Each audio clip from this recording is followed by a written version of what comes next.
Sinabi ni Lance, Bennett, hindi na kailangang magsabi pa, dahil sobrang sama ng loob mo, gawin mo na lang sa akin.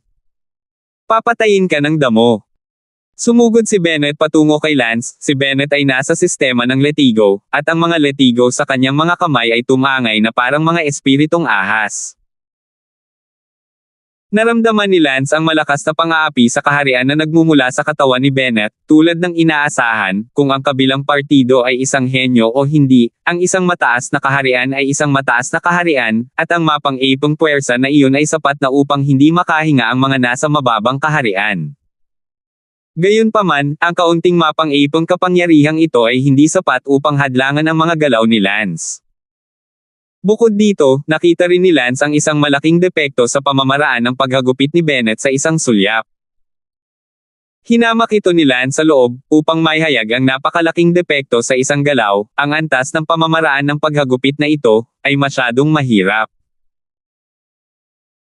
Naisip ni Lance ang white flag, ang inner gate great perfection ng mga tao, isang solong paggalaw ng espada, walang anumang kapintasan ang makikita, ang antas ng pagiging perpekto. Si Lance ay nagbuntong hininga sa kanyang sarili sa kanyang nakaraang buhay, at pagkatapos ay tumingin sa antas ng Letigo na ito Bennett, ito ay masyadong masama. Swoosh! Biglang isinagawa ni Lance ang Killing God Saber technique, 4-1. Isang slash diretso mula sa flow ng whip technique ni Bennett, ang flow ay isang depekto dahil doon ang kahinaan. Sa kabila ng mas mataas na kaharian at momentum ni Bennett na inapi si Lance, ngayon ang God-Killing Saber technique ni Lance, 4-in-1 ang namatay, at ang kapintasan sa kanyang whip technique ay biglang naging kapansin-pansin ng ganoon lang. Nagulat si Bennett at agad na nag-react, dahil kung hindi siya mabilis na mag-react, ang kanyang lower ribs out ay maaaring masugatan ng talim ni Lance, at siya ay masyadong mapapahiya kung siya ay nasugatan ni Lance sa gitna ng hawtian. Pababang Dragon Sword Technique, 4-1. Sa sandaling iyon, pumatay si Lance gamit ang isang espada mula sa isa pang butas. Dahil lang sa napakaraming butas ng whip technique ni Bennett. Ang unang website na Konshu 8. Net. Naging abala si Bennett. Sa sandaling iyon, si Lance ay nagsagawa ng Ghost Wheel Duel at dumating sa harap ni Bennett na may isang flash. Bang! Hinampis ni Lance ang likod ni Bennett. Sinipsip ng Sokong Power technique ni Lance si Bennett. Si Bennett ay mahinang nahulog sa bubong. Ngumuso si Lance sa kanya, basura. Ikaw. Si Lance ay hindi na muling tumingin sa kanya, ang kanyang mga mata ay tumingin sa dalawa pa, sina Daryl, at sinabing, kayong dalawa, magsama kayo, hindi kita papatayin ngayon, ngunit hindi ako papayag. Pumunta ka rin. Nagkatinginan silang dalawa at nagsaanib puwersa para patayin si Lance. Ginamit ni Daryl ang club technique at ginamit ni Daryl ang sword technique. Inatake nila si Lance mula sa kaliwa at kanang bahagi. Sa kasamaang palad, si Lance ay namumuhi, dahil ang dalawang ito ay hindi kasing lakas ni Bennett. Hindi alam ni Lance na si Bennett ay nasa top 20 ng ika-4 na taon na Supreme Student List, ngunit sina Daryl at Merlin ay 100 lugar ang layo. Bang!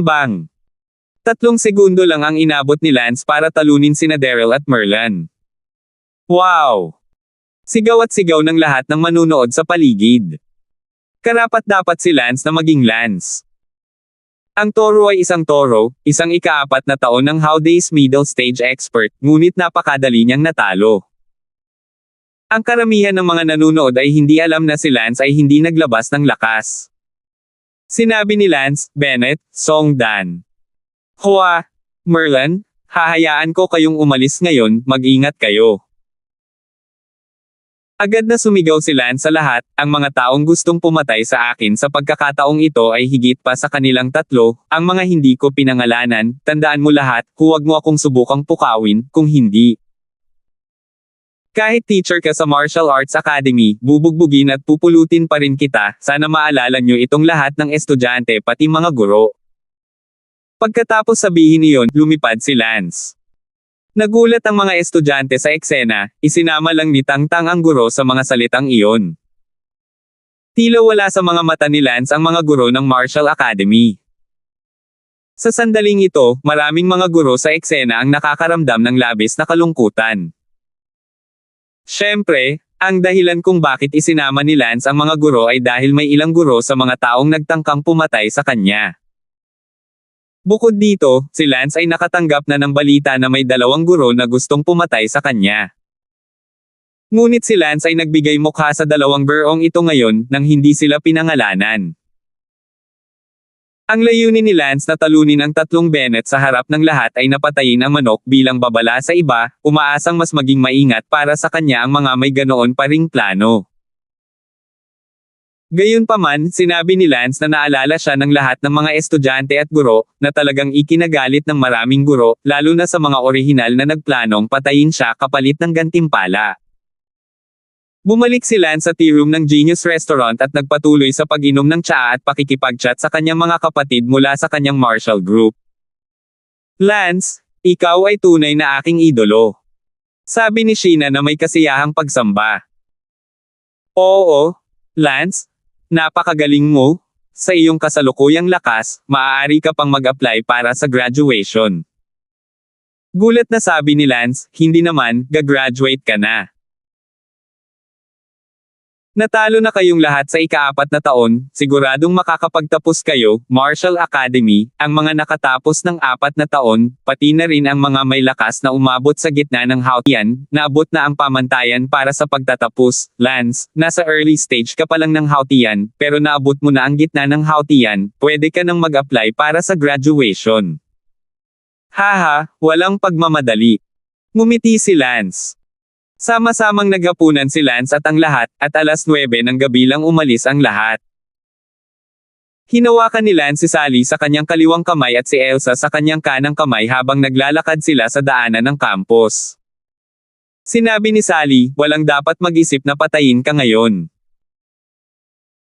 Umiling si Lance at sinabing, hindi ko alam ang tungkol dyan, ang mga sekreto ng martial arts sa ika-7 baitang ay nakakatokso pa rin sa ilang mga tao. Narinig ko na ilang mga guro sa Martial Arts Academy ang lumipat upang patayin ako, sana pagkatapos na maging ang babala ko sa publiko ngayon, ang mga gurong lumipat para patayin ako ay makaka-atres sa bangin. Sinabi ni Elsa, kung talagang may mga guro na lumipat upang patayin ka, talagang nasa panganib ka. Ang mga guro ng Martial Academy, maliban sa mga espesyal na departamento, ay karaniwang nasa antas ng Hautian Perfection. Pati na rin ang Great Perfection. Tama. Tumango si Lance, mga guro ng Hautian Perfection at Great Perfection, siguradong hindi na sila makikitungo ni Lance ngayon, kahit nahuli na sila Hautian, si Lance ay hindi na lang mapatay, ngunit ito ay sobra na. Mahirap talunin, halos imposible, 2 kaharian ang layo, ang mapang-api na kapangyarihan ng kaharian na iyon ay gagawing walang silbi ang anumang makikinang na galaw ni Lance. Sa sandaling ito, sa isang villa ng guro ng Martial Academy. Sa isang basement, isang guro na may nakakatakot na hitsura at mga kalamnan sa buong katawan ay nagsasanay ng lakas ng kanyang braso sa pamamagitan ng pagbubuhat ng daan-daang libra ng mga bato. Bumaba ang isang babae. Narinig mo ang babala mula kay Lance ngayong gabi. Sabi ng babae. 572. Siyempre narinig ko, itong si Lance, wala na siyang pakialam sa mga guro ng Martial Arts Academy, anong pala ka sa balon. Okay, let's get down to business with you now. Mr. Horizon want to see Lance dead, you know what to do. Walang pakialam na sabi ng babae, na para bang nag-uutos siya sa gurong iyon. Paano napansin ni Mr. Horizon si Lance? Ito ang negosyo ni Mr. Horizon, gusto ni Mr. Horizon na patayin si Lance, hinayaan mo siyang mamatay. Tama lang iyan, may naglagay kamakailan ng bounty sa ulo ni Lance, kaya parang magandang ideya na mag-cash sa isang 7th grade martial art. Sige, hindi na kita guguluhin pa, tandaan mo, huwag mong bigon si Mr. Horizon, si Mr. Horizon ay hindi bagay sa inyo at sa akin, kung hindi ka mag-iingat, maaari mong lipulin ang iyong siyam na angkan. Siyempre, gagawin ko ang anumang gusto ni Uniqlo na gawin ko. Hindi ko lang maintindihan kung bakit gustong mamatay ni Dokiwo si Lance, hindi dapat kilalanin ni Lance si Dokiwo.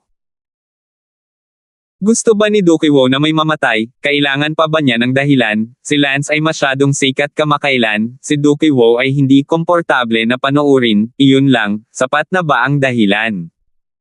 Enough is enough. Ang matipunong girl yun ay abala sa pagtango at pagngiti. Gabi na, natulog si Lance sa kama sa kwarto ni Elsa. Ngayong gabi, si Lance ay nananatili dito sa Elsa. Tandaan ang website na Konsyo 8. Net. Biglang iminulat ni Lance ang kanyang mga mata, nagulat sa pagkakatulog sa hindi malamang dahilan, at nakaramdam ng pagkabalisa. At si Elsa ay mahimbing na natutulog. Hindi alam ni Lance kung bakit bigla na lang siyang nalungkot, at ang pagkabalisa na ito ang gumising sa kanya mula sa kanyang pagtulog. Agad na bumangon si Lance at tumayo sa harap ng bintana. Kakalakad lang ni Lance sa bintana nang makaramdam ng lamig ang kanyang katawan.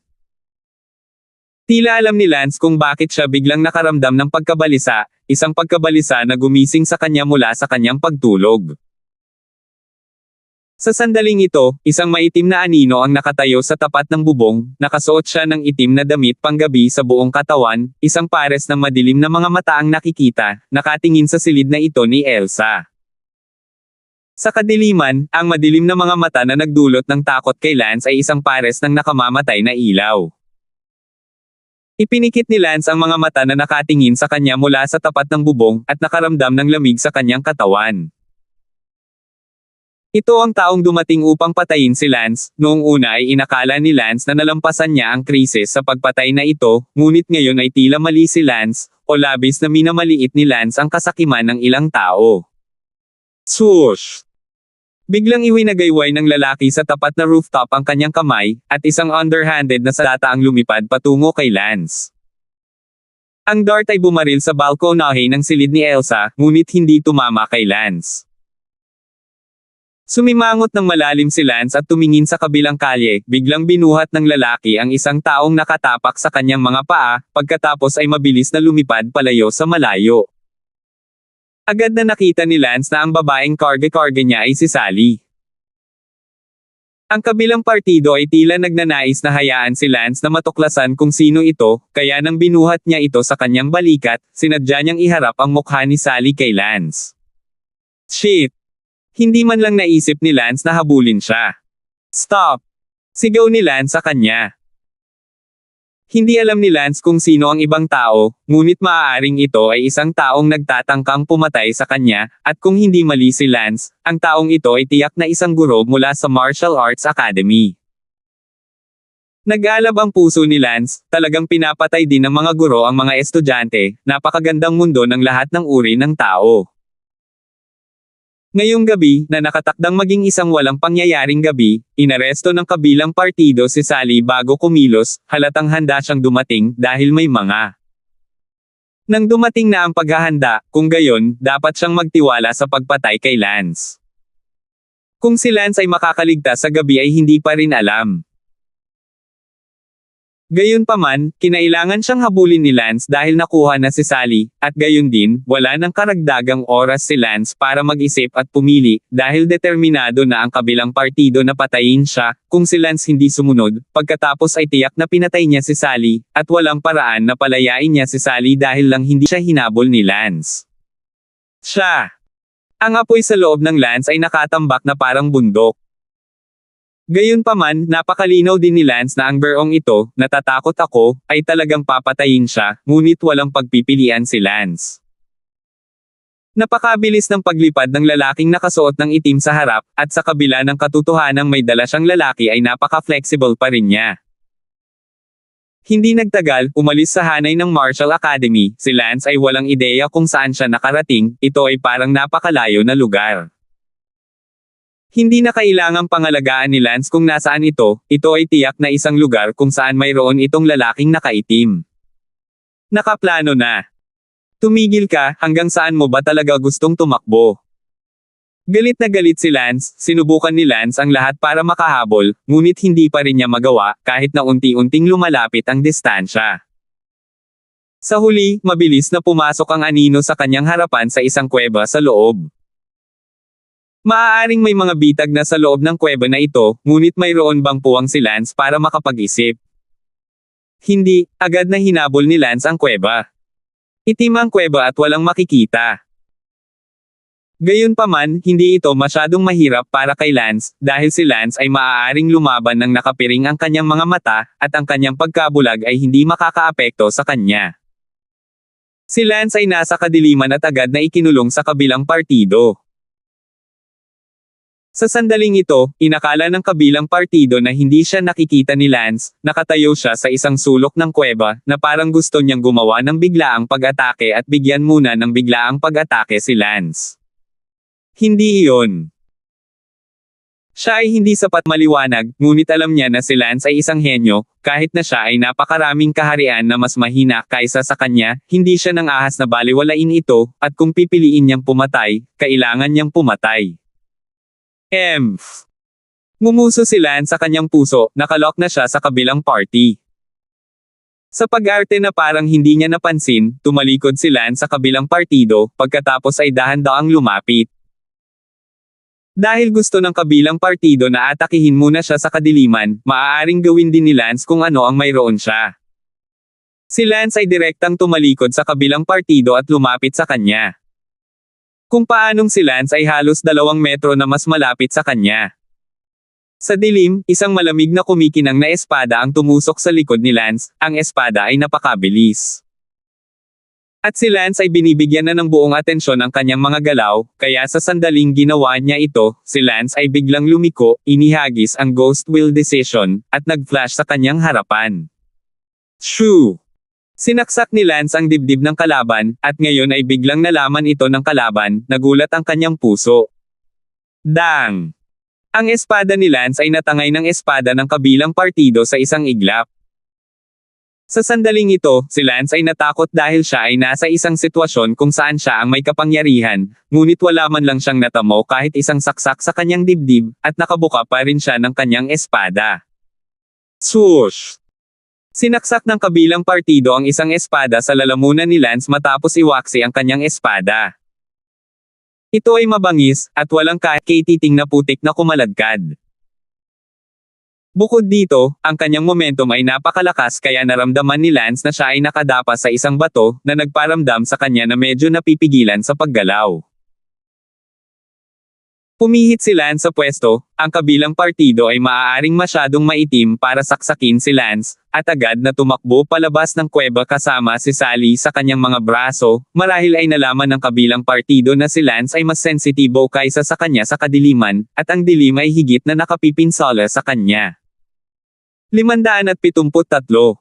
Hindi man lang gustong mag-isip ni Lance na makahabol. Gayunpaman, si Lance ay nakaramdam ng bahagyang pananakit sa kanyang ibabang bahagi ng tiyan, at ang kamay ni Lance ay nakaramdam ng kaunting dugo.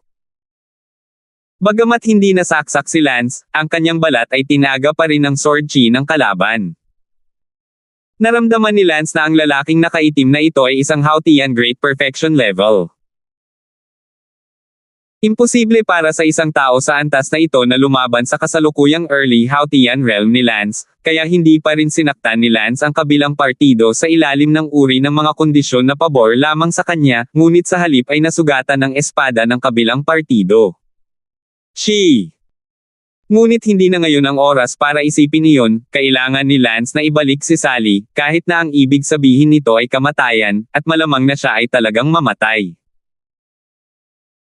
Binuhat ng lalaking nakaitim na iyon si Sally at dumating sa loob ng isang makitid na kalsada sa bundok, pagkatapos ay huminto at itinapon si Sally sa lupa, humarap kay Lance na may hawak na espada, na parang handa na siyang opisyal na patayin si Lance dito. Galit na sinabi ni Lance, kung hindi ako nagkakamali, isa kang guro sa Martial Arts Academy, at bilang isang guro, pinatay mo ang isang estudyante para sa kapakanan ng 7th grade martial arts na iyon sa distrito. Ang kabilang partido ay nagsalita at nagsabi, Lance, walang silbi ang magsalita ng marami, ang sisihin ka lamang sa pagkakasalan ng isang tao at pag-alok ng gantimpala para sa iyong ulo, hindi makatwiran na sisihin mo ang sinumang gustong pumatay sa iyo, sino ang gumugol ng lakas upang patayin ka kung ang iyong ulo ay hindi inalok ng gantimpala. Mukhang hindi na kailangang magsabi pa, sabi ni Lance. Phew! Ang kabilang partido ay hindi rin masyadong kalokohan, tumatalon sa kanyang mga paa at agad na pinatay si Lance. Isang segundo upang tandaan na basahin ang libro. Isang malakas na tao na napakaraming antas na mas mataas kaysa kay Lance ang pumatay sa kanya. Naramdaman ni Lance na parang isang meteorite ang bumabagsak mula sa langit, at ang pakiramdam ay gusto siyang malagutan ng hininga.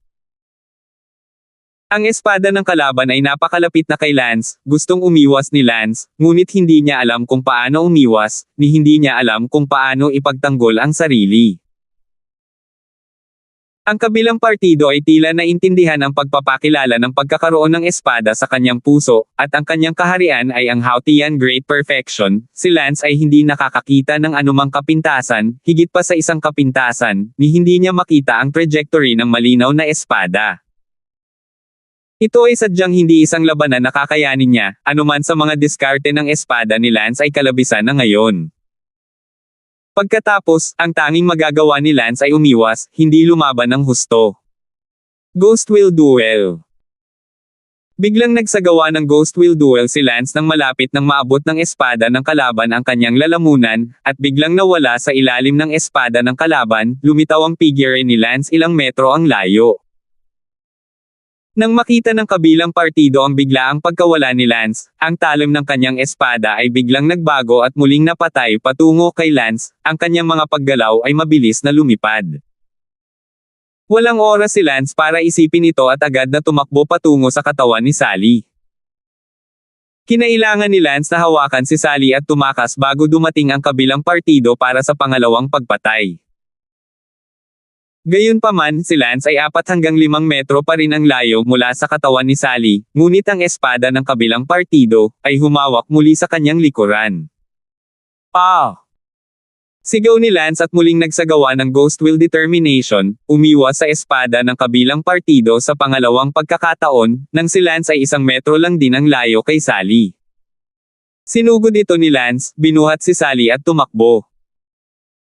Ang kaharian ng kalaban ni Lance ay sobrang mapang-api na si Lance ay hindi man lang nagkaroon ng pagkakataon na gamitin ang kanyang espada. Si Lance ay mayroon lamang isang paraan palabas, tumakbo. Hinawakan ni Lance si Sally sa kanyang mga bisig at mabilis na tumakas pasulong. Agad na naabutan ng kabilang side. Swoosh swoosh. Ang kabilang panig ay biglang nagpadala ng ilang magkakasunod na darts. Hindi nakaiwas si Lance at nataman siya ng isa sa mga darts sa likod. Ang napakaling puwersang nagtulak sa katawan ni Lance ay nagdulot ng paglundag sa katawan ni Lance at halos matamba. There's no way I'll let you escape. This place is far away from the academy. You'll never have a chance to escape. Isang malamig at nagyayelong boses ang narinig sa likuran niya. Sally. Marahil siya ay nawalan ng malay, marahil siya ay namatay, si Lance ay walang oras o lakas upang suriin ang kanyang katawan sa sandaling ito. Naramdaman ni Lance na malamig ang katawan ni Sally, tiyak na may seryosong nangyari din sa kanya, malamang napatay na talaga siya. Si Lance ay may napakalaking puot sa kanyang puso, kung si Sally ay talagang namatay, kung gayon si Lance ay nanumpa na lipulin ang kanyang siyam na angkan. Ang kabilang partido ay napakabilis, isa pang espada ang umabot sa likod ni Lance, at ang likod ni Lance ay nakaramdam ng lamig. Hindi na naiwasan ni Lance ang kanyang espada. Pagkatapos, hindi na lang ito iniwasan ni Lance. Hinampis ni Lance ang espada ng kanyang kalaban. Ang pagiging passive sa pagiging aktibo, hindi bababasa. Ang aktibong pagrampa ni Lance ay magbibigay daan pa rin sa kanya na pumili kung Arlene bahagi ng kanyang katawan ang sasaksakin niya, ngunit walang garantiya na siya ay tatama sa isang mahalagang punto. Poof! Ang espada ng kalaban ay tumusok sa likod na tadyang ni Lance at lumabas sa kanyang harapang dibdib sa isang iglap. Ang kabilang partido ay halatang hindi inaasahan na sasaksakin ni Lance ang kanyang sari Arlene kagustuhan. Nakaramdam ng matinding sakit si Lance. Sa puntong ito, ang kabilang partido ay halos nakakabit sa katawan ni Lance. Hindi na nagdalawang isip si Lance at ginamit ang Sokong Power Technique. Sigaw ni Lance at hinawakan ang palso ng kabilang partido gamit ang isang kamay, baliw na sinisipsip ang kanyang kapangyarihan. Nagulat din ang kabilang partido, tila nakakita ng ganitong uri ng martial power sa unang pagkakataon. Gayunpaman, mabilis na nag-react ang kabilang partido, at agad niyang sinampal ang dibdib ni Lance, na ikinatulak nito. Ang pisikal na pakikipag-ugnayan ni Lance sa kabilang partido ay lumuwag, at ang Socom Power Technique ay nawala ang target nito. Bagamat ito ay isang maikling pagsipsip lamang, ang bagong naubos na panloob na enerhiya ni Lance ay biglang nanumbalik. Sa halip, ang kabilang partido ay hinigop ng kanyang panloob na kapangyarihan at ang kanyang panloob na lakas ay bumagsak ng husto, gayunpaman, ang pagkawalang ito ay hindi seryoso sa kanya, ang mas nakakagulat ay si Lance ay maaaring maging napakalakas, na naging dahilan upang siya ay maging isang medyo nagseselos.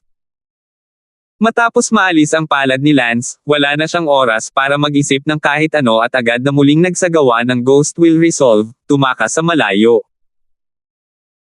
Sa pagkakataong ito, si Lance ay nagkaroon ng mas malaking tsansa na magtagumpay sa pagtakas, kaya't si Lance ay halos labis na nagpumilit sa paggamit ng Ghost Will Duel. Sa isang kisap mata, si Lance ay nakatakas na ilang daang metro ang layo. Naku, hindi natin siya hahayaang makatakas. Natigilan ang anino sa kanyang pagkagulat at agad na hinabol si Lance.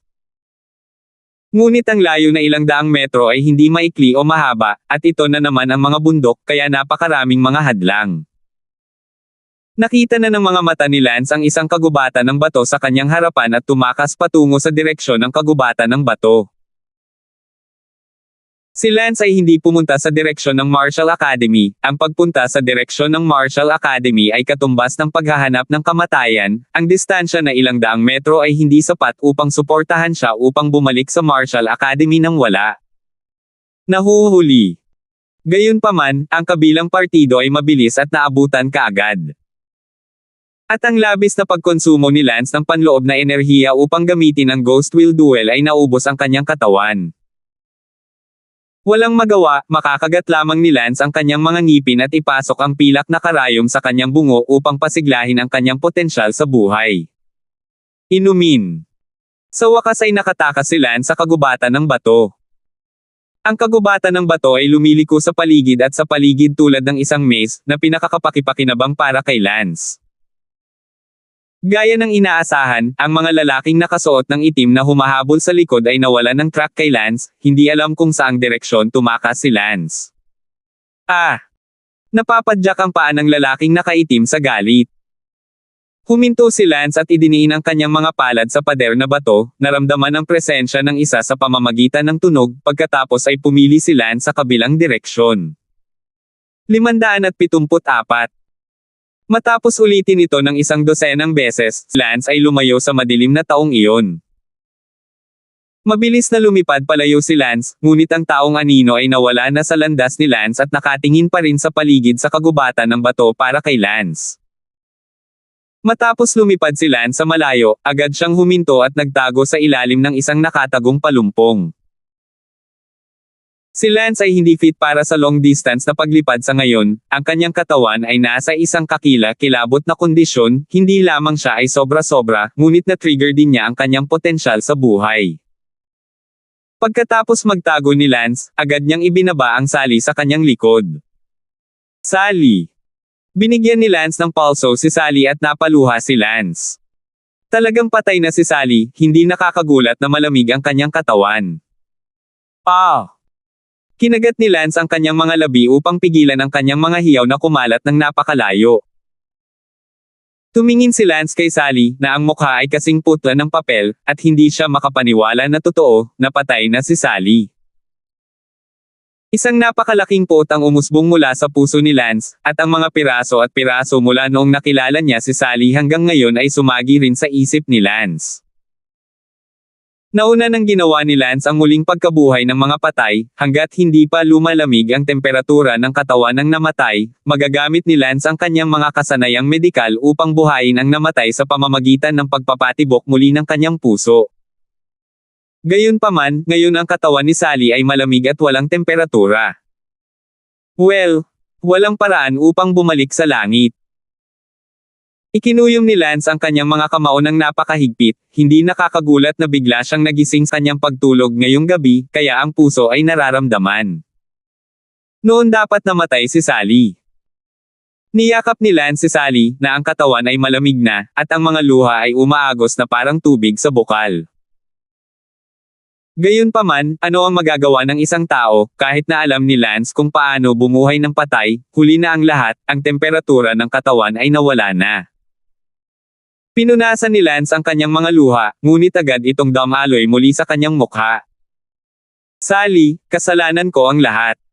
Sumigaw si Lance, ngunit ano ang saysay ng mga salitang iyon? Sa nanginginig na mga kamay, naglabas si Lance ng maraming pilak na karayom at sinaksak ang mga ito sa buong katawan ni Sally.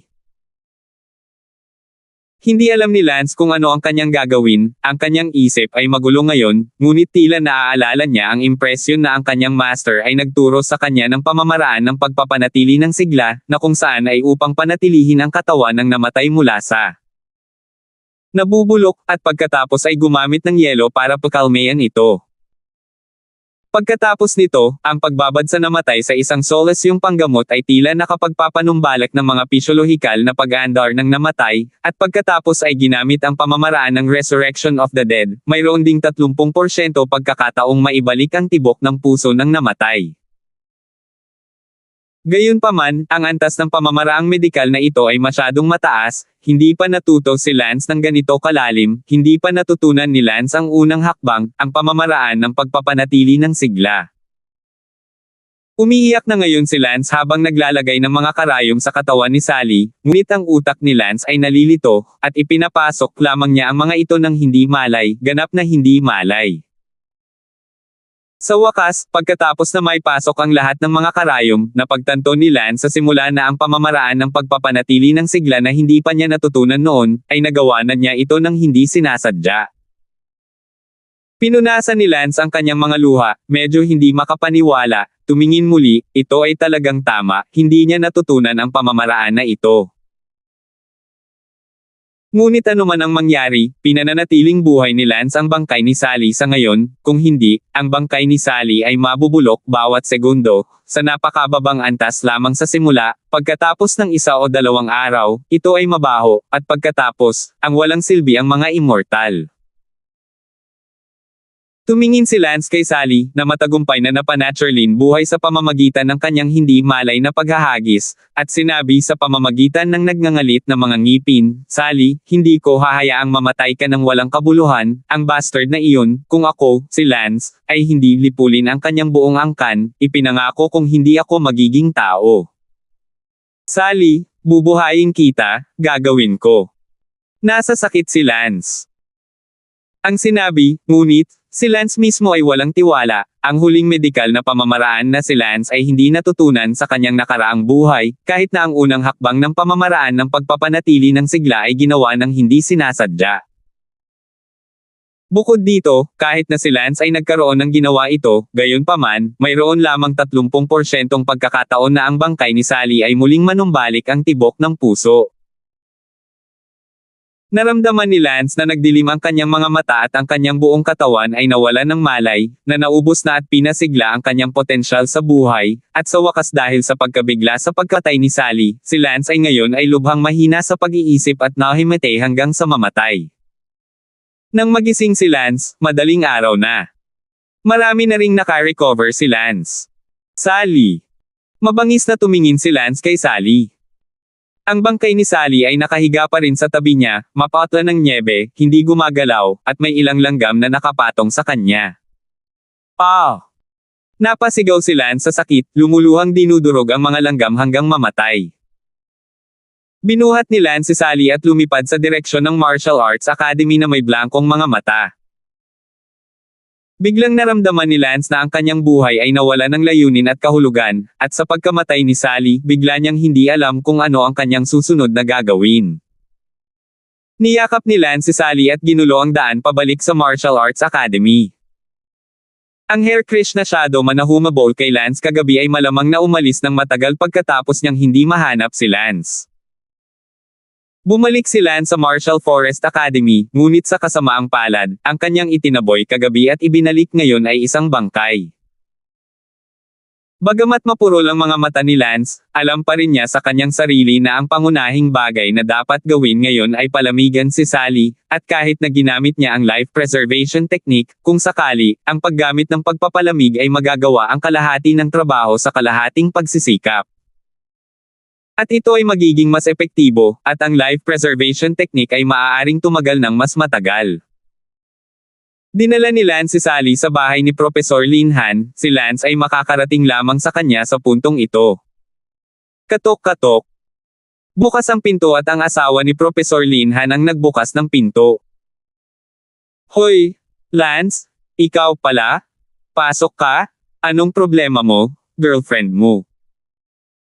Napakasama ng mukha ni Lance kaya medyo nakaramdam ng kilabot ang asawa ni Professor Lin Han nang makita niya ito. Tanong ni Lance, nandito ba si Professor Lin Han? Nasa research lab siya, o pupunta ako at tatawagan ko siya kaagad. Walang sinabi si Lance, ngunit agad na naunawaan ng asawa ni Professor Lin Han ang ibig sabihin ni Lance at tinawagan ang kanyang asawa pabalik.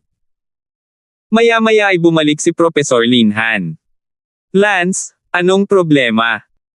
Kailangan ko ng freezer, natural na yelo, hindi refrigerator, sabi ni Lance. Tumango si Professor Lin Han at tumingin kay Sally, na maaaring sabihin sa isang sulyap na wala ng buhay. Paano ito nangyari? Pinatay. Sabi ni Lance na may blankong mga mata. Sino yun? Hindi ko alam. Naikuyom ni Lance ang magkabilang kamao. Paano ito nangyari?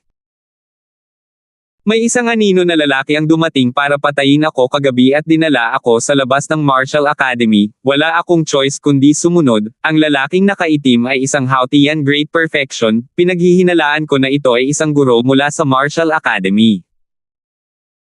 Maingat, hindi nagpahayag ng kahit katiting na bakas, at determinado akong patayin. Sigurado akong isang tao ang nagtangkang pumatay sa akin para makakuha ng bounty.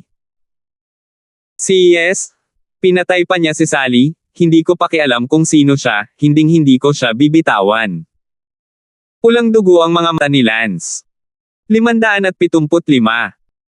Lance, iligtas mo ang iyong hininga, hindi na maibabalik ang kamatayan. Payo ni Professor Lin Han. Hindi, nasuri ko. Dapat ay pinatay si Sally sa pamamagitan ng isang palad sa loob ng kanyang katawan at ang kanyang mga ugat sa puso ay bumagsak. Ito ay hindi masyadong seryoso, kung siya ay nailigtas sa oras, ito ay ganap na hindi huli. Gayunpaman, sa oras na iyon. Hinawakan ko siya, ang lamig na ng katawan niya. Sabi ni Lance habang nakanganga ang mga ngipin. Kung gayon, napakaraming karayom ang naipasok mo sa kanyang katawan ngayon, oo. Tanong ni Professor Lin Han, ang kanyang Hearlin technique ay mas mababa kaysa kay Lance, kaya hindi niya alam kung ano ang ginagawa ni Lance. Sinabi ni Lance, ito ay isang pamamaraan sa pagpapanatili ng sigla na maaaring mapanatili ang sigla ng mga selula ng kanyang katawan, ngunit ang siglang ito ay hindi talaga sigla. Tulad ng isang bean, ang isang bean na napreserba sa sigla nito ay maaaring sumibol kapag itinanam sa lupa, ngunit ang isang butil na hindi napreserba ay hindi sisibol at malalanta. Ginagamit ko na ngayon ang pamamaraan ng pagpapanatili ng sigla upang mapanatili ang katawan ni Sally upang hindi mabulok ang kanyang katawan. Life preservation technique, ano ito at ano ang kahalagahan nito? Hinawakan ni Professor Lin Han ang kanyang ulo, hindi niya ito maintindihan. Mamaya, hahanapin ko ang lahat ng mga halamang gamot at hayaang magbabad si Sally, para ma-absorb ng kanyang katawan ang mga sustansya at pasiglahin ang kanyang sigla. Pagkatapos, sa sigla, posibleng bumalik ang temperatura ng kanyang katawan sa temperatura. Gayunpaman, mayroon lamang 30% pagkakataon na kung uminit muli ang kanyang katawan, kung gayon, maaari kong gawin ang pamamaraan ng Resurrection of the Dead upang maibalik ang kanyang tibok ng puso sa pagtibok, at pagkatapos, buhayin siya. Si Professor Lin Han ay nalilito, o tulala, talagang hindi nabalitaan, ang isang taong patay na ay maaari talagang buhayin sa pamamagitan ng life preservation technique, ang Raise the Dead technique, at sa wakas ay ibalik ito. Sa buhay, ito ay masyadong misteryoso. Siyempre, hindi mahalaga kung ito ay isang pamamaraan ng pagpapanatili ng sigla o isang pamamaraan na muling pagkabuhay, may mga mahigpit na kondisyon. Para sa pamamaraan ng pagpapanatili ng sigla, ang katawan ng namatay ay dapat na hindi pa nagsisimula ng anumang pagkabulok, hindi bababa sa loob ng 2 oras pagkatapos lamang mamatay. Gamit ang Resurrection of the Dead technique, dapat mainit pa rin ang katawan, kung hindi, imposible lang. Ngunit, si Lance ay nagdusa ng sakit sa loob. Pero ano?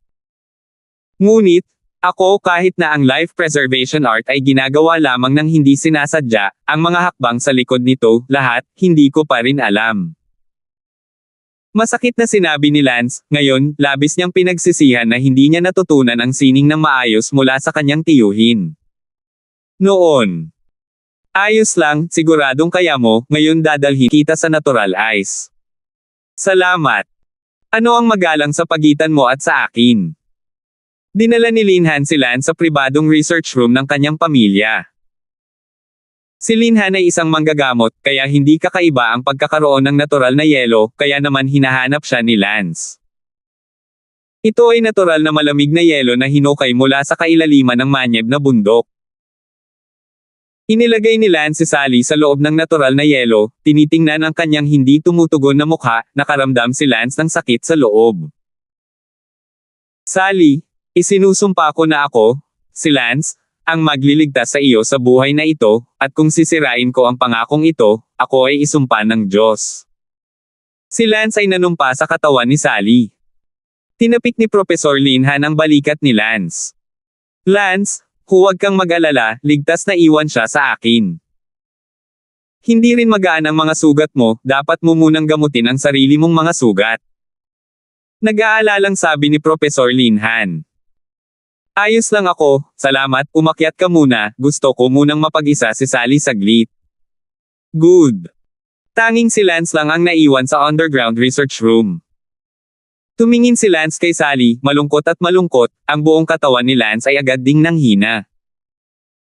Nanatili si Lance sa underground research lab ng 1 oras, pagkatapos ay maingat na tinakpan ang katawan ni Sally at bumalik sa ibabaw.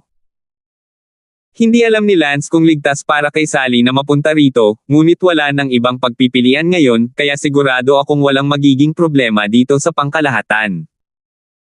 Lance, kailangan mong kumapit, hayaan mo akong tingnan ang iyong sugat. Sabi ni Professor Linhan. No need, I'm fine, aalis muna ako, baka dumating ako anytime. It's fine. Here's the key to my private research lab, kung wala ako dito, bumaba ka mag-isa. Mabuti. Kinuha ni Lance ang susi, pagkatapos ay nagtungo sa sword department. Hindi man lang alam ni Elsa kung ano ang nangyari kagabi, ni hindi niya alam na patay na si Sally. Hahanapin lang siya ni Lance ngayon, dapat niyang malaman. Sa silid-aralan ng Sword Law Department. Elsa, hinahanap ka ni Lance sa labas. Si Elsa ay abala sa pagtakbo palabas, kaninang umaga nang magising siya, hindi nakita ni Elsa si Lance, ngunit masama ang pakiramdam niya sa kanyang puso, kaya nakaramdam siya ng takot sa umaga. Gaya ng inaasahan, tumakbo si Elsa palabas at nakita ang katawan ni Lance na may dugo, ang kanyang buhok ay magulo at, higit pa, siya ay mukhang walang katulad, ang kanyang mga mata ay mapurol, napakalungkot na makita. Lance, ano ang nangyayari sa iyo? Naiinis na tanong ni Elsa. Sabi ni Lance na may malungkot na mukha, patay na si Sally. Ano? Sigaw ni Elsa, ang kanyang katawan ay nanginginig ng husto, hindi makapaniwala. Lance, nagsinungaling ka sa akin di ba? Ayos lang kagabi, sabay tayong namamasyal, bakit nangyayari ito? Imposible. Panik na sabi ni Elsa. Pumunta ako para sabihin lang sa'yo na wala ako sa mood makipagbiroan sa'yo ngayon, aalis muna ako. Tumalikod si Lance at umalis. Hinailan ni Elsa si Lance pababa at umiyak, nasaan siya? Hindi ako naniniwalang totoo ito. Pinunasan ni Lance ang mga luha ni Elsa at sinabing, pumunta ka sa bahay ni Professor Linhan, maaari mo siyang puntahan, at sasabihin ko sa iyo ang natitira kapag bumalik ka pagkatapos. Agad na lumipad si Elsa, umiiyak ng malakas habang ginagawa niya iyon. Nanlamig na ngayon ang mga mata ni Lance, ang lalaking nakaitim na iyon kagabi, nanumpa si Lance na hahanapin niya siya, at nangakong hindi niya ito ipaghihiganti. Siyempre, mula ngayon, hindi lamang maghihiganti si Lance, magsusumikap din siya sa kanyang mga kasanayang medikal, nangako siya na ililigtas niya si Sally.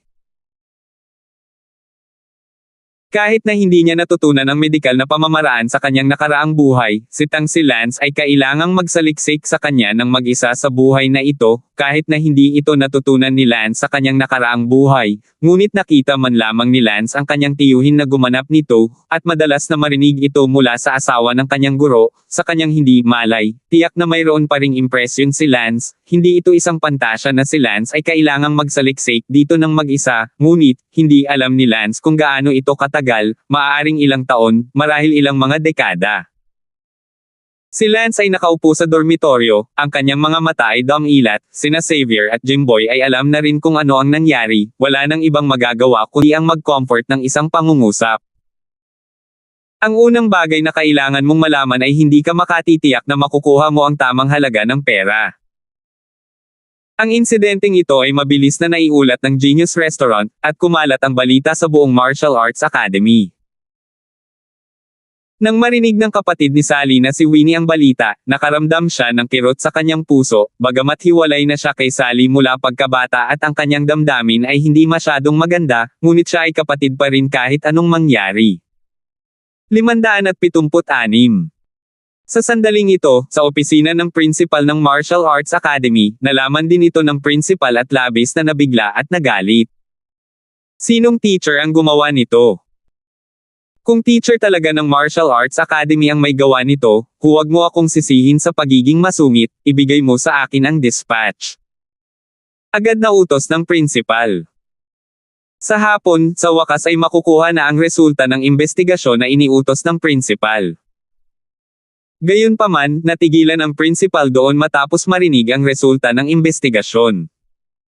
Principal, gusto mo bang sabihin kay Lance? Hindi, huwag mong ipaalam kay Lance, ang pagsasabi kay Lance ay kapareho ng pagpapalam kay Lance na mamatay. Hindi kayang saktan ni Lance ang sinuman, kaya paano kung malaman mo, mas mabilis kang mamatay sa halip? Sabi. Nagkulong si Lance sa kanyang silid at hindi lumabas sa buong araw, napakahirap talagang mawala ng mag-isa sa kanyang tabi. Hindi maintindihan ni Lance, kailangan ba talagang gumawa ng isang bagay na napakadesperado para sa ikapitong baitang martial arts book sa distrito. Paano kung makaganti siya ngayon, hindi mabubuhay si Sally? Lance, nandito ang principal para makita ka. Sa labas, sumigaw si Xavier. Binuksan ni Lance ang pinto sa kanyang silid, at ang principal ay nakatayo sa sala ng kanyang dormitoryo. Lance, narinig ko na ang lahat tungkol sa iyo, kailangan mong malungkot. Payo ng principal. Ayaw ni Lance na marinig ang salitang pagluksa, hindi naniniwala si Lance na namatay talaga si Sally nang ganoon lang, nanumpa si Lance na hahayaan niya itong mabuhay. Isang segundo upang tandaan na basahin ang libro. Principal, hinahanap mo ba ako? May kailangan ba akong sabihin sa iyo, ang taong pumatay sa akin kagabi, sigurado akong guro iyon mula sa Martial Arts Academy. Sabi ni Lance na nakakuyom ang dalawang kamao. Sinabi ng principal, maaaring isa rin ito mula sa 4 na Island Guardian families. Mariin na umiling si Lance at sinabing, hindi, sino sa pinakamalakas na miyembro ng Protectorate Island families ang hindi magkakaroon ng ilang lihim na libro ng 7th grade martial arts, napakababa ng posibilidad na matukso ng 7th grade martial arts, kaya lang. Mas malaki ang motibo ng mga estudyante at guro ng Martial Academy, principal, may alam ka ba, dapat mas madali kang matunten bilang principal. Gustong sabihin ng principal, ngunit hindi niya masabi ngayon, ang totoong sitwasyon ay hindi para sa gantimpala, ngunit sa ibang dahilan. Principal, alam kong may gusto kang sabihin, hindi mo ito may tatago sa akin.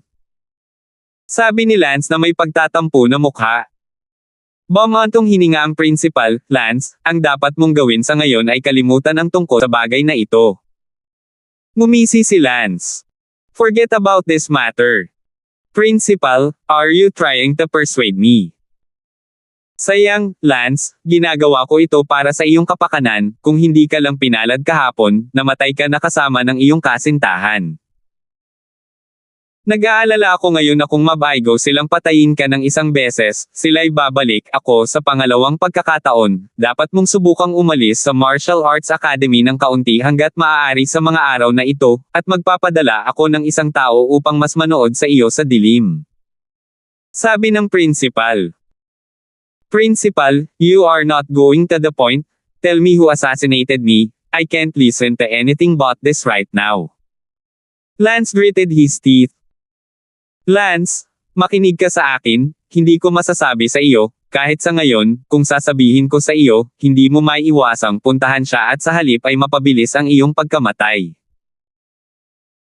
Masasabi ko lang sa iyo na ang mga taong gustong mamatay ka, hindi mo kayang masaktan, maging ang iyong pamilya, at ang iyong pamilyang Damon ay tiyak na hindi manindigan para sa iyo kapag nalaman nila ito. Iyon lang ang masasabi ko, magpahinga ka ng mabuti, huwag mo nang masyadong isipin, ang pagpapanaturalin buhay mo ay mas mahalaga kaysa sa paghihiganti. Tinapik ng principal ang balikat ni Lance at naglakad palayo. Malungkot ang mukha ni Lance, naunawaan ni Lance na hindi ang bounty ang napakahirap, ang taong gustong mamatay siya, mas malakas ang kanyang kapangyarihan kaysa sa malalaking pamilya ng Yanhuang Empire, wala si Lance. Ang lakas makaganti ngayon kaya hindi sinabi sa kanya ng principal para protektahan siya. Umungol si Lance, wala akong pakialam kung sino ka, wala akong pakialam kung sino ka, hindi ako kapareho ng kapalaran mo, kung hindi ako maghihiganti, ipinangako kung hindi ako magiging isang tao, kahit na malakas ka, ako, si Lance, ay tiyak na lilipulin ang iyong buong pamilya, gagawin kong pagbayaran ito ng iyong buong pamilya sa kanilang buhay. Nakita ni na Xavier at Jimboy ang mukha ni Lance ngayon, ito ay lubhang nakakatakot, at isang napakalaking puot ang lumabas sa katawan ni Lance. Sa oras na ito, sa isang tiyak na vilya sa gilid ng burol sa Martial Academy, sa basement. Sabi ng isang babae, hindi mo man lang napatay si Lance kagabi. Medyo maswerte talaga ang brat na ito, talagang nakatakas siya sa mga kamay ko at kinuha ang bangkay ng girlfriend niya, kung ano man ang maagang hautian, natatakot ako na mamatay siya sa kabila ng kamatayan. Hindi nakakagulat na tumingin sa kanya si Mr. Harrison ang hindi komportable. At hiniling na patay na siya, itong si Lance ay may maraming potensyal Natatawa na sabi ng isang lalaking guro na may sapat na kalamnan. Sinabi ng babae, sa madaling salita, mas mabuting gawin mo ang trabaho kung ano ang ipinaliwanag ni Mr. Harrison. Huwag kang mag-alala dahil lang hindi namatay si Lance kagabi, hindi ibig sabihin na mamayang gabi, bukas ng gabi, mabubuhay din siya, ako man lang ay guro ng Hautian Great Perfection, kung hindi ko kayang pumatay ng isang maagang Hautian brat, kung gayon anong mukha ang mayroon ako para magtrabaho para kay Mr. Harrison. Maya-maya lang ay sumulpat ang principal sa hagdan, galit na nakatingin sa lalaking guro ang mga mata nito. Principal, anong ginagawa mo dito? Ngumiti ang matipunong lalaki. Galit na sinabi ng principal, pinatay mo ba si Lance? Nako, principal alam mo na, dahil naimbestigahan mo na ako iyon, dapat naimbestigahan mo na rin kung sino ang gustong patayin si Lance, kaya ano ang hinahanap mo sa akin, huwag mong sabihin gusto mo akong pigilan. Walang kwentang pigilan ako. Sinabi ng principal, kung maglakas loob kang patayin si Lance sa aking Martial Academy, tiyak na hindi kita pakakawalan. Ngumuso ang matipunong lalaki, sinabi ko na, hindi sa gusto kong patayin si Lance, kundi may gustong patayin siya. Which so what? This is my martial arts academy. You better listen well, otherwise, I will not be polite to you. Sabi ng principal at umalis na. Medyo maingat pa rin ang maskuladong guro, kahit na mahirap siya sa likod ng entablado, siya pa rin kung tutuusin. Sinabi ng maskuladong guro sa babae, bumalik ka at magulat kay Mr. Harrison, tiyak na papatayin ko si Lance, ngunit maaaring tumagal ito ng ilang oras, ang principal na ito, ay tila desididong protektahan si Lance, ngunit hindi nakakagulat, si Lance ang pinakamalakas na henyo sa kasaysayan ng Martial Arts Academy. Ngunit sa kasamaang palad, kung sino ang nagpahintulot sa kanya na pagsalusan si Duke Harrison, ang pamilya ay makapangyarihan, ito ay napakabagal. Dumating si Winnie upang hanapin si Lance. Bakit pinatay si Sally, at sino ito? Galit na tanong ni Winnie. Paano ko malalaman? Kasalanan mo ang lahat. Oo, kasalanan ko. Ngayon, paano ko iiwan ang aking ama na mag-isa? Umiiyak na sabi ni Winnie. Naisip ni Lance si Kent Brown at nakaramdam ng kirot sa loob, ang kanilang mag-ama ay palaging umaasa sa isa't isa, ngayong wala na ang kanyang anak, ano ang gagawin niya?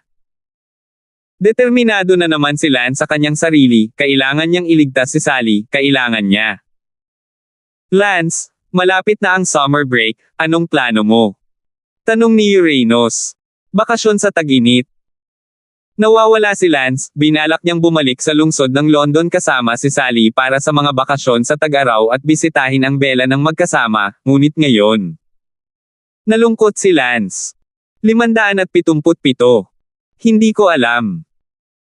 Umiling si Lance, wala pa siya sa mood na mag-isip tungkol doon ngayon, gusto niyang mag-higanti, gusto niyang pagbutihin ang kanyang lakas, gusto niyang pag-aralan ang medical na sining, pagbutihin his medical skills, and save Sally back. Ano ang kinalaman ng summer vacation sa kanya, hindi siya nag-relax kahit summer vacation. Bakit hindi ka pumunta sa aking bayang Kinalokan at magsaya, alisin mo ang iyong isip sa mga bagay-bagay, hindi mabuti para sa iyo na mainas ka dito mag-isa, oras ang luna sa sakit. At saka, ang aking tahanan ay napakalapit sa Shumei ang bahay ni Chen, ang pagpunta sa bahay ko ay kapareho ng pagpunta sa bahay ni Elsa para maglaro. Sabi ni Xavier. Hindi ko alam. Umiling muli si Lance. Mahigit kalahating taon na ang nakalipas mula nang makita niya si Bella, at dahil sa summer vacation, walang dahilan para hindi pumunta si Lance sa kanya.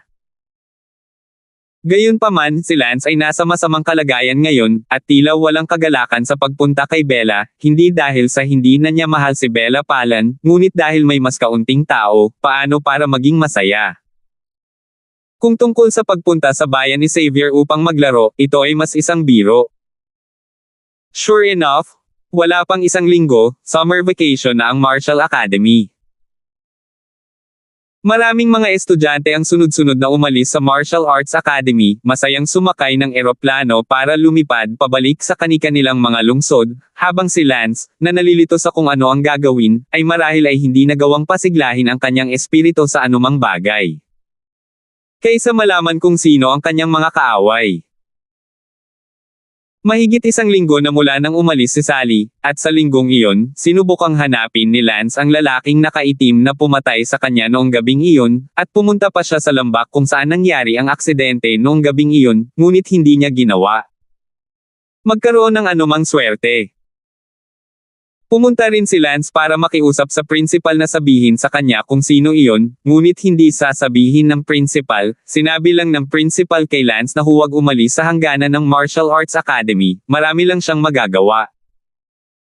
Masakit, huminahon si Lance at nag-isip tungkol dito, sinusubukan din ng principal na protektahan siya, at marahil, ang taong gustong patayin siya ay talagang hindi niya kayang ipaghiganti sa ngayon. Kung gayon, dapat na munang isipin ni Lance na pagbutihin ang kanyang lakas bago siya maging kwalipikadong banggitin ang paghihiganti. Sa wakas ay nakompromiso at pinagbuti ni Lance ang kanyang lakas, pati na rin ang kanyang sining, bago hinabol ang kanyang mga kaaway. Ang araw na tumuntong si Lance sa Innate Sky ay ang araw na lilipulin ang kanyang buong angkan, sinabi ni Lance sa pamamagitan ng pagngangalit ng mga ngipin. Isa-isang nagbakasyon ang lahat ng estudyante ng Martial Academy. Hindi pa nakakabalik sina Xavier at Elsa, at tila gustong manatili ni Elsa kay Lance sa lahat ng oras. Sinabi ni Lance kay Elsa, umuwi na kayo ni Xavier at iwan akong mag-isa. Ano naman sayo?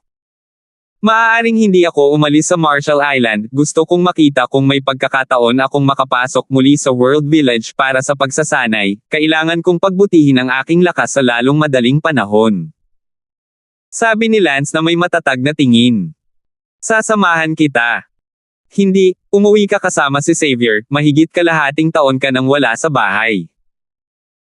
Ayokong sundan mo ako, natatakot ako, mangyari ulit ang nangyari kay Sally, ako. Natatakot ako ngayon. Sinabi ni Lance na sinundan siya ni Elsa, natakot si Lance na hindi niya ito maprotektahan. Nakita ni Elsa na determinado si Lance at tumango siya.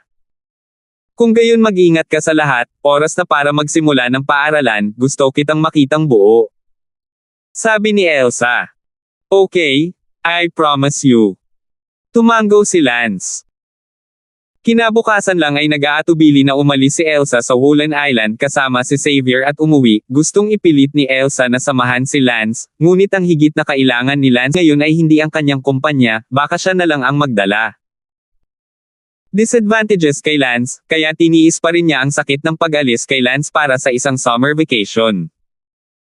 Mag-isang nakaupo si Lance sa dormitoryo ni Sally. Nakauwi na ang dalawang kasama ni Sally, walang laman ang dormitoryo, ang buong martial arts academy, halos walang laman, walang masyadong tao ang hindi umuuwi sa summer. Ang puso ni Lance ay walang laman din. Pumunta si Lance upang hanapin ang principal. Lance, hindi ka ba naiinip, ha? Tumawa ang principal. Sinabi ni Lance, Principal, gusto kong pumunta sa World Village, makapasok ba ako sa World Village para mag-practice? Kahit na ang ibig sabihin nito ay muling pumasok sa Oblivion City. Umiling ang principal, hindi ako ang magdedesisyon, 2 beses lang nagbubukas sa isang semestre ang World Village para sa Martial Arts Academy, at ganoon din ang 4 na Island Guardian families. At saka, ang pagpasok sa Memory Stone Adventure ng World Village ay, tsaka ang Consciousness Entry, kung masyadong madalas, malaki ang mangyayari, posibleng paglabas mo ay tulala ka, o kahit ang kamalayan mo ay hindi na lalabas at mapahamak sa Memory Stone. Hindi na nagtanong pa si Lance nang makita niya ang matatag na salita ng principal. Principal, uuwi na ako. Dahil iyon ang nangyari, walang pagpipilian si Lance kundi bumalik muna sa London City, pagkatapos, pupunta si Lance sa ibang lugar para magsanay, gayunpaman, ang pagsasanay ay hindi kinakailangang pumunta sa Memory Stone, ang katotohanan ay maaaring kasama mo rin, napakaraming lugar sa mundo, marami pa ring lugar si Lance na hindi pa niya napupuntahan.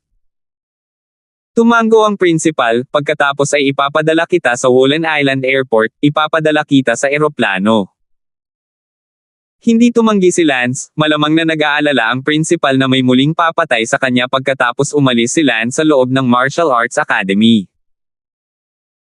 Bumalik sa lungsod, ang Yanhuang Empire ay napakalaki na mahirap makahanap ng isang tao hanggat hindi sila palaging nanunood ng isang tao, kaya ang principal ay hindi nag-aalala tungkol sa kung ano ang mangyayari kay Lance kapag siya ay bumalik sa Yanhuang Imperyo. Kasama ng principal, dumating si Lance sa airport at sumakay si Lance ng eroplano papuntang Tiananmen. Sa oras na ito, sa Yanhuang Empire, ang Tang family, ang mga elder ng Tang family ay nagpupulong, at ang lahat ay tila napakahusay.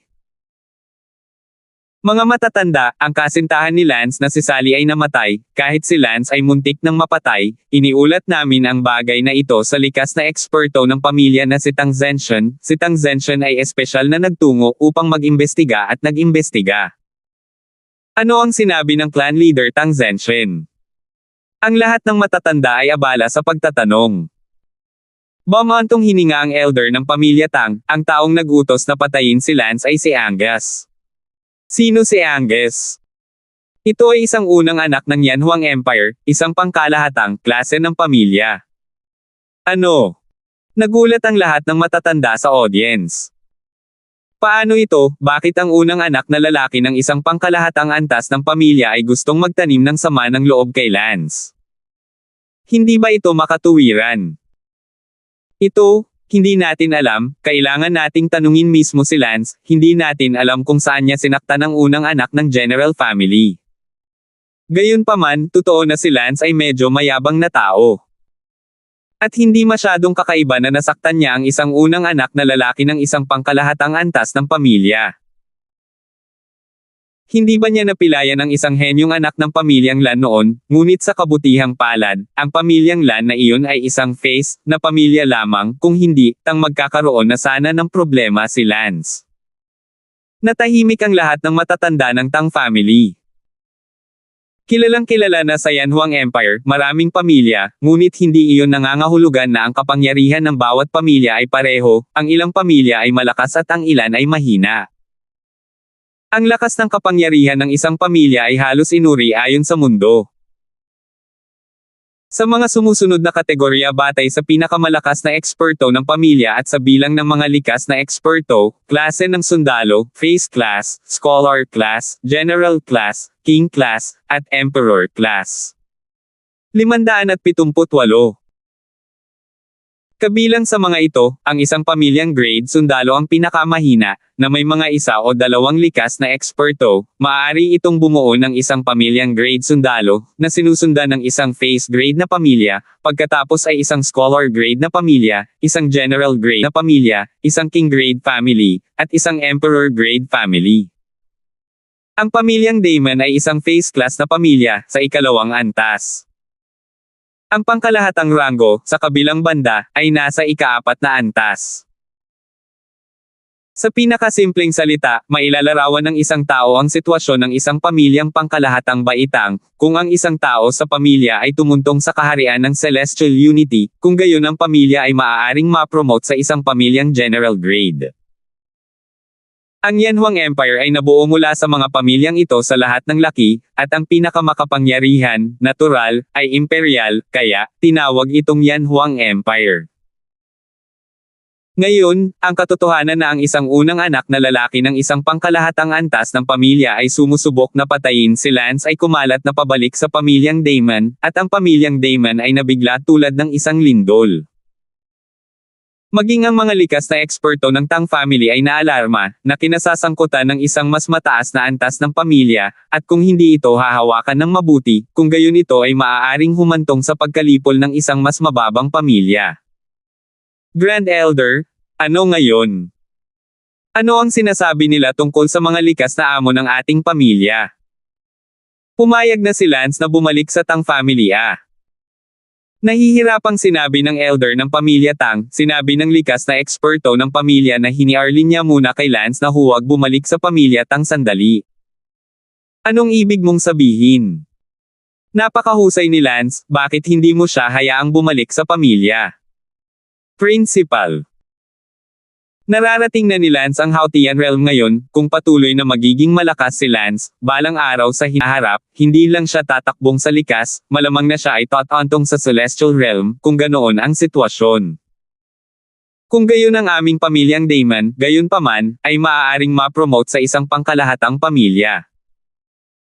Ang mga likas na eksperto ng aming Tang family ay hanggal, hindi man lang nila naiintindihan ang ganoong simpleng katotohanan.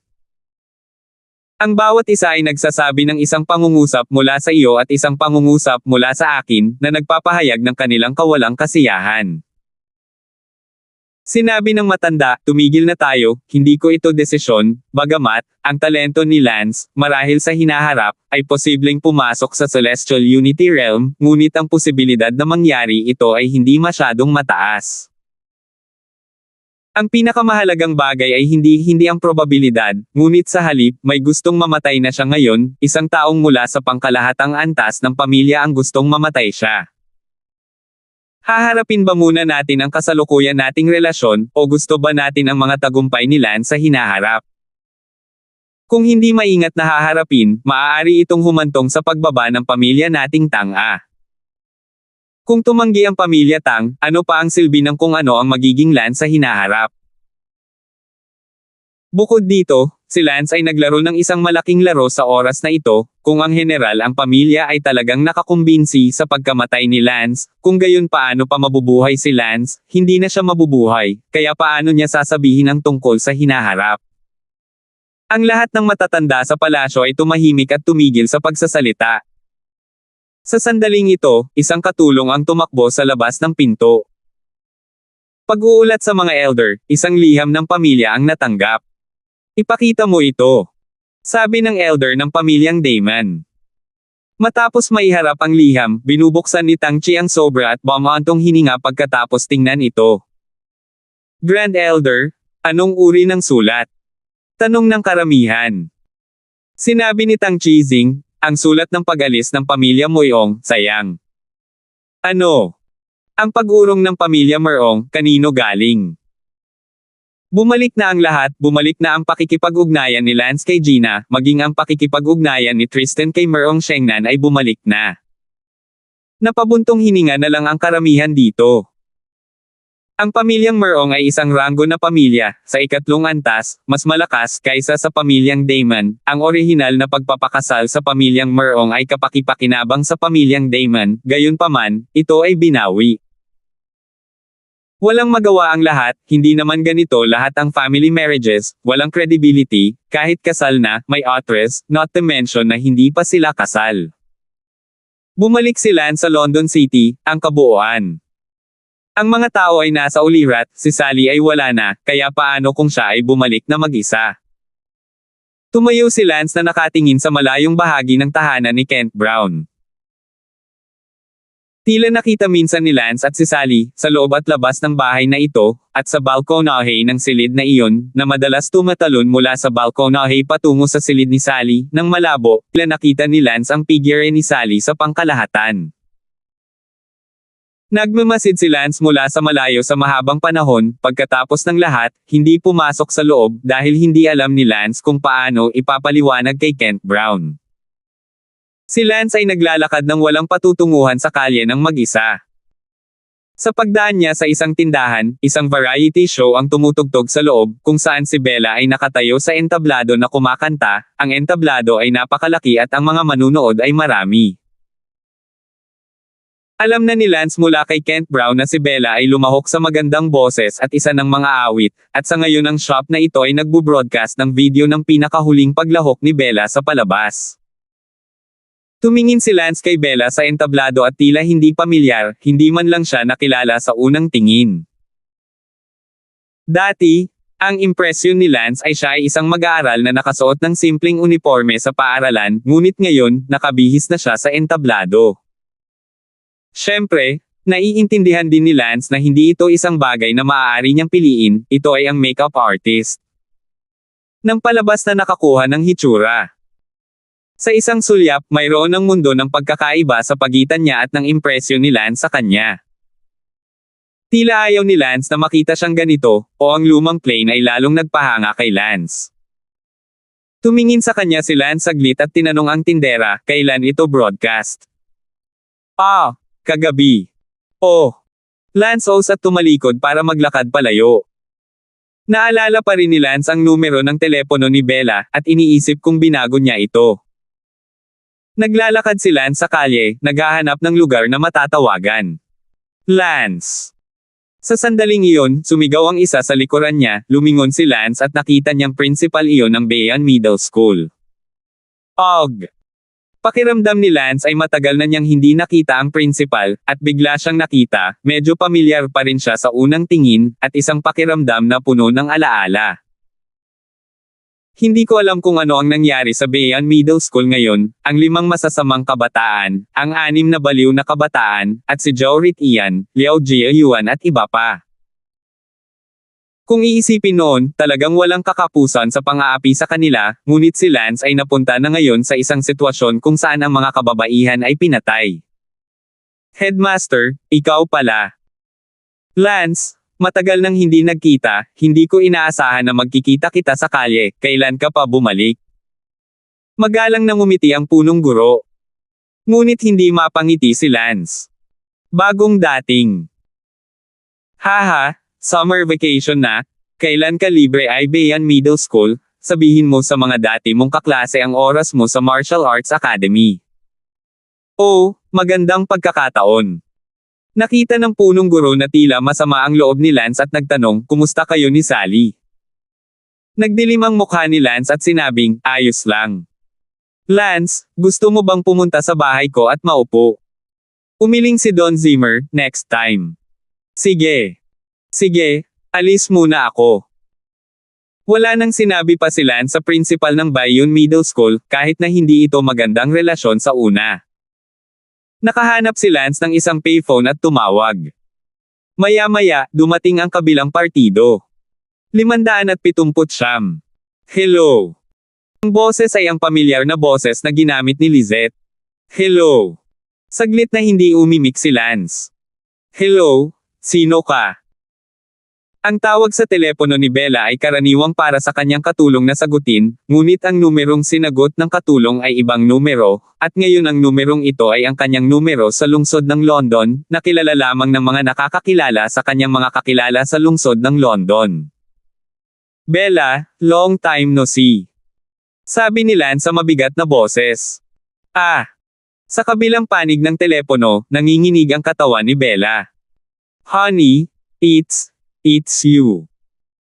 Si Bella ay orihinal na lumabas ng Lance, ngunit biglang pinalitan ang kanyang pangalan ng asawa. Well, ako ito. Nasaan ka? Sigaw ni Bella. Nagbakasyon ako sa Tag-Araw, nasa London ako, kumusta ka? Tanong ni Lance, kausap si Bella Pallen, medyo gumon ang mood, medyo kakaiba, tila si Bella siya pa rin ang parehong Bella, puno pa rin siya ng kainosentehan at kabaitan. I'm out of town, I joined the voice show. Umiiyak si Bella Pallen dahil nasa sabik siyang makatanggap ng tawag mula kay Lance. Ang isang segundo upang tandaan na basahin ang libro. Mabuti para sa iyo. Gayunpaman, ang boses ni Lance, palaging may malungkot na timbre.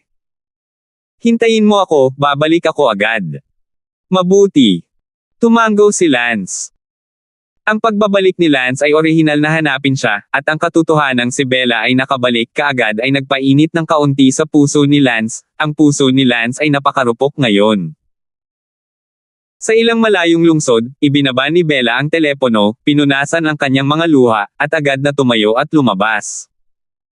Si Bella ay nasa isang rehearsal hall sa sandaling ito, at ang unang concert tour ng The Voice ay gaganapin ngayong gabi, kaya masasabing ang araw na ito ay napakahalaga. Gayunpaman, agad na tumilapon si Bella Pallen. Bella, saan ka pupunta? Isang chubby na babaeng assistant sa likod ang abala sa pagtatanong. Gusto ko nang umuwi. Sabi ni Bella Pallen nang hindi tumalikod. Bella, baliw ka? May concert ngayong gabi? Ikaw ang overall champion ng The Voice, personal sa iyo ang isang third ng palabas, paano ka makaka-absent? Busy ang assistant. Hinubad ni Bella Pallen ang isang karatula na nakasabit sa kanyang leeg, ibinalik iyon, at sinabing, hindi ako dadalo. Bella. Natulala ang assistant doon, nang makitang hindi sumagot si Bella, sumigaw siya, Bella, kahit may malaking bagay, dapat isantabi mo yan hindi ka ba makapaghintay hanggang sa concert? Tapos na tapos uuwi na. Napakaraming tao ang naghihintay na manood ng concert. Anything less is not as important as going back, sorry. Kayla, you took the liberty of walking away? It's a breach of the company contract. The company will demanded you. It's not like you can afford to pay for such big loss alone. You should know how hard the company's backstage is. Si Bella ay tumakbo palabas ng rehearsal hall, sumakay ng taxi, at dumiretso sa airport. Sumunod ang isang lalaki mula sa gitna ng inner gate, ang lalaking ito mula sa gitna ng inner gate ay ipinadala ng Ching Yang Gate Master para protektahan siya. Ang Ching Yang Gate Master ay ang pinakamalaking irregular power sa Dongyang County. Nang si Lance ay naging isang inner gate realm, kinuha niya ang master bilang kanyang junior brother, kaya nagpadala siya ng isang lalaki mula sa gitna ng inner gate upang protektahan si Bella, at dahil sa malakas na lalaking ito mula sa gitna ng panloob na gate, si Bella ay naprotektahan mula sa maraming inis. Gayunpaman, ang maliit na inis ay nawala, ngunit ang malaking inis ay napakarami, ang pagtugis sa marami ni Bella, ngunit si Bella ay hindi isang tuyong bigas, siya ay talagang may talento sa larangan ng boses, ang kalahating ito taon, umaasa siya sa sarili nilang pag-atake ng boses. Itinuring din na nasa isang tiyak na antas ang hit. Sa sandaling umalis si Bella, tumawag ang assistant na iyon sa telepono. Hoy, Gangzi? Tumawag si Bella at nagmamadaling umalis, hindi man lang kumakanta sa konsyerto ngayong gabi. Hindi ko alam kung sino ang tumanggap ng tawag, pero narinig kong sinabi niya na uuwi na siya, kaya ako akala niya siguro boyfriend niya yon. Lance. Oo. Mabuti. Pagkababa ng telepono, sa kabilang dulo ng linya, isang kabataang lalaki na may malamig na mga mata ang tumawag kaagad, Hoy, Tuo Ying, bakit buhay pa si Lance? Hindi ba sinabi ko sa iyo na pumunta ka sa Martial Arts Academy at hirlinin kay Guanwei na patayin si Lance? Bakit buhay ka pa? At bumalik ito sa kanyang bayan. Sa kabilang dulo ng telepono, sinabi ng isang babae, Mr. Harrison, hini Arlene ko kay Guanwei na patayin si Lance, ngunit hindi nakuha ni Guanwei ang gabing iyon at hindi nagtagumpay. Nang maglaon, pagkatapos bumalik sa akademya, ang presidente ng Martial Academy ay hindi pinahintulutan ang sinuman na hawakan si Lance sa loob ng mga hangganan ng akademya, kaya hindi nagkaroon ng pagkakataon si Guanwei na gawin ito, ngunit sinabi ni Guanwei na tatapusin niya ang Lance ng maaga o huli. Sooner or later is how long?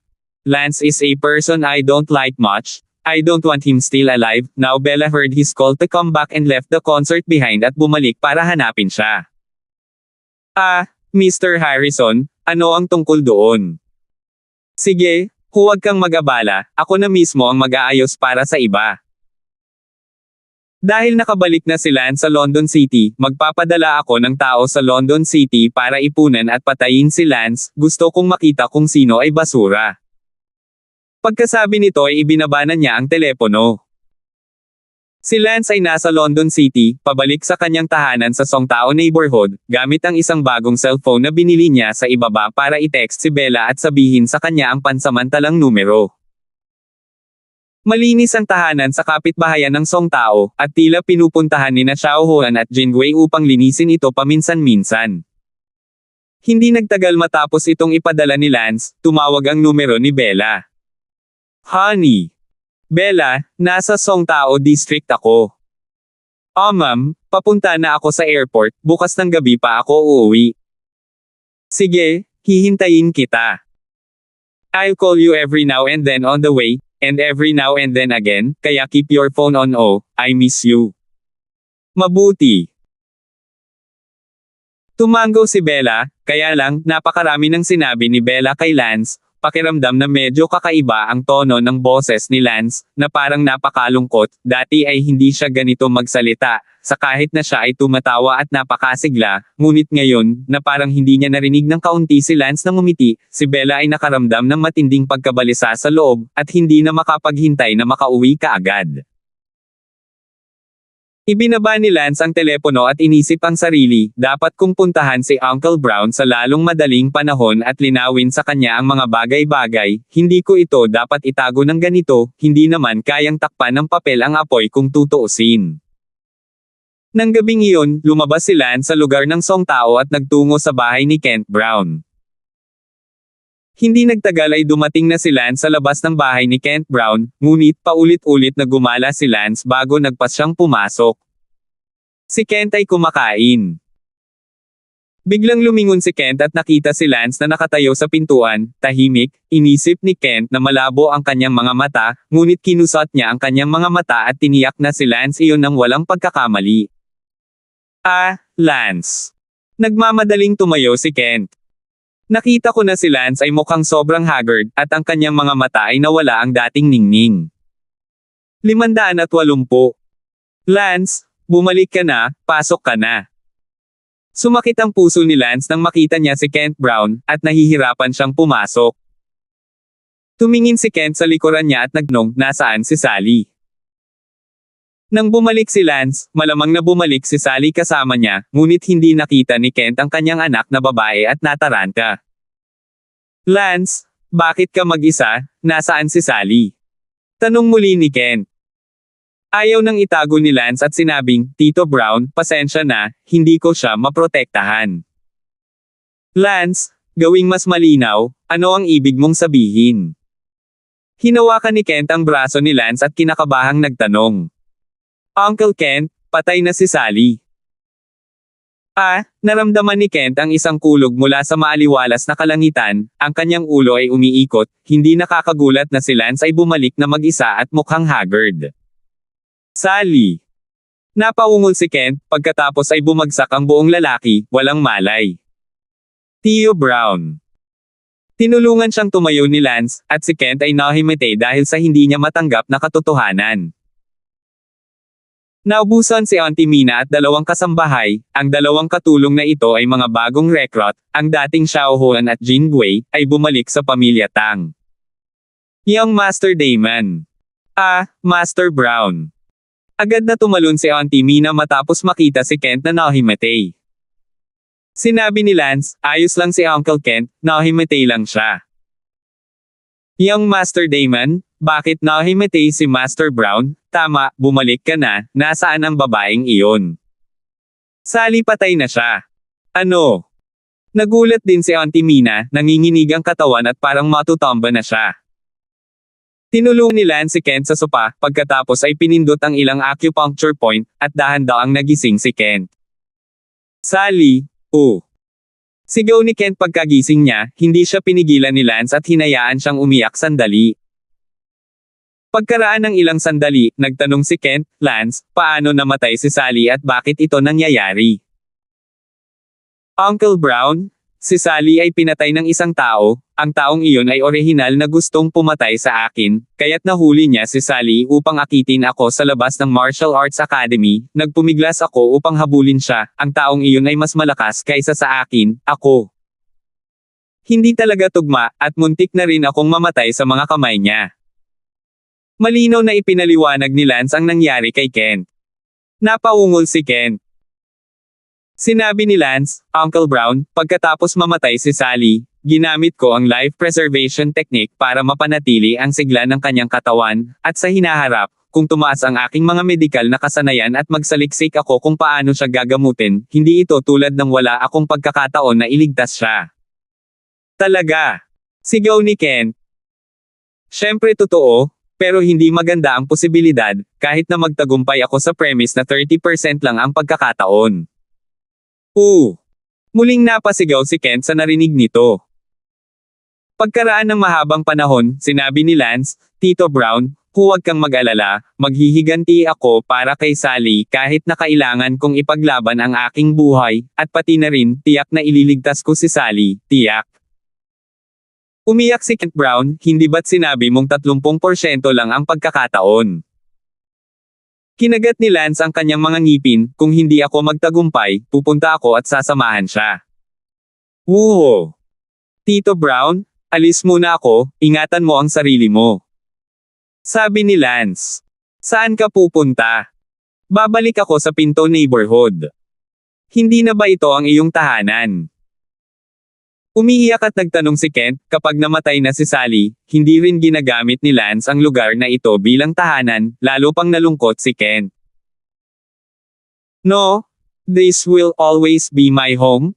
It's just not the right place for me to live now. I just want to be left alone, I'll be back, this will always be my home. Sabi ni Lance. Hindi umimik si Kent Brown, lumayo si Lance, gusto niyang pumunta sa kwarto ni Sally nang umalis siya, ngunit natatakot si Lance na masaksihan ang sakit, at mas lalo siyang nakaramdam ng sakit sa loob. Hindi ngayon ang oras para sa sakit ni Lance, pagkatapos makita ni Lance si Bella, aalis siya dito para gawin ang kailangan niyang gawin para lumakas. Nakauwi na rin si Elsa. Nang umuwi si Elsa, agad na hini-Arlene ng Grand Elder ng Shu family kay Elsa na hanapin siya. Natarante si Elsa at dumating sa tirahan ng matanda.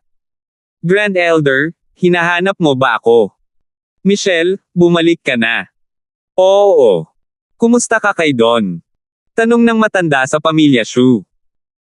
Ibinaba ni Elsa ang kanyang ulo at sinabing may malungkot na tingin, medyo maganda, kaya lang, si Sally ay pinatay, si Lance ay labis na nalungkot, ako rin ay labis na nalungkot, kami ni Sally, mi ay mabuti na magkapatid.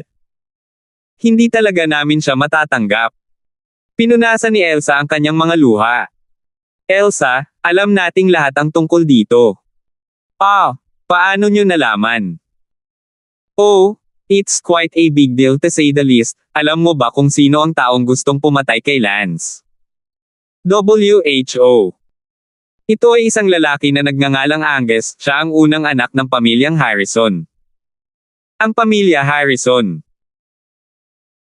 Tama, ang punto ay hindi iyon, ngunit ang pamilyang Harrison na ito, ay isang pangkalahatang antas ng pamilya. Dapat mong malaman kung ano ang kinakatawan ng pangkalahatang antas ng pamilya. Ito ay kumakatawan na ang pamilyang ito ay may mga eksperto na higit sa likas, iyon ay mga eksperto na nakarating sa nakakatakot na celestial realm. Kailangang hayaan ang unang anak ng pamilyang ito na mamatay si Lance. Sa totoo lang, mahirap talagang mabuhay si Lance.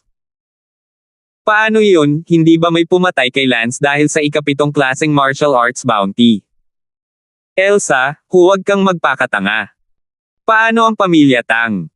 Wala bang ginagawa ang mga Don?